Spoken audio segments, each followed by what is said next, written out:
کیا آپ نے کبھی سوچا ہے کہ استغفار کرنا آپ کی زندگی میں کیا جادو کر سکتا ہے؟ Welcome to another episode of قصص القرآن، lesson number 1 of power of استغفار۔ سورہ نوح آیت نمبر 10 میں اللہ تعالیٰ ارشاد فرماتے ہیں، اور میں نے کہا اپنے رب سے مغفرت مانگو، یقیناً وہ بڑا بخشنے والا ہے۔ قرآن پاک میں ہمیں جگہ جگہ توبہ کرنے اور استغفار کرنے کو کہا گیا ہے، کیونکہ گناہ ہمارے رزق، صحت، خوشیوں اور ہر چیز کو روک لیتے ہیں۔ ہمارے کاموں میں جو بھی رکاوٹیں اور بیریئرز آتے ہیں وہ سب ہمارے گناہوں کا نتیجہ ہوتی ہیں۔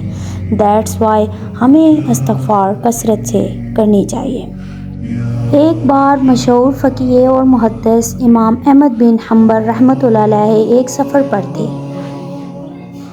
اور انہیں راستے میں رات ہو گئی۔ انہوں نے سوچا کہ رات مسجد میں گزار لی جائے، مگر ایسا پاسبل نہیں ہو سکا۔ انہیں مسجد میں قیام کرنے کی اجازت نہیں دی گئی۔ اب پاس ہی ایک نان والے بھائی کی شاپ تھی جو یہ سب کچھ دیکھ رہا تھا۔ وہ کہنے لگا کہ آپ میرے گھر پر تشریف لے جائیں۔ امام احمد اس کے ساتھ چلے گئے۔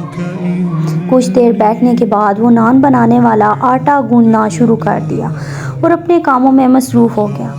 امام نے نوٹس کیا کہ وہ جو آدمی ہر کام کرتے ہوئے ایک ذکر کر رہا تھا، استغفر اللہ، یعنی میں اللہ سے معافی مانگتا ہوں۔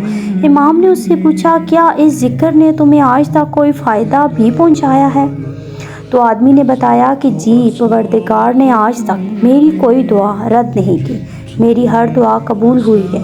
پوچھنے پر بتانے لگا کہ اللہ سے میں یہ مانگ رہا ہوں، دعا کر رہا ہوں کہ میری ملاقات امام احمد بن حنبل سے کروائیں۔ تو یہ سن کر امام نے فرمایا کہ میں ہی امام احمد بن حنبل، مجھے لگتا ہے تمہاری دعا قبول۔ کین یو امیجن کہ ایک استغفر اللہ ہماری زندگی میں کتنے خوبصورت میریکل کر سکتا ہے؟ ہماری زندگی میں ایسے معجزات ہوتے ہیں جن کا ہم تصور ہی نہیں کر سکتے۔ آپ کی رزق کی تنگی، آپ کی صحت کے مسائل، ہر چیز اس سے سولو ہو سکتے ہیں۔ استغفار وہ عمل ہے جو انسان کی زندگی کو بدل دیتا ہے، اس لیے روزانہ استغفار کو اپنا معمول بنائیں۔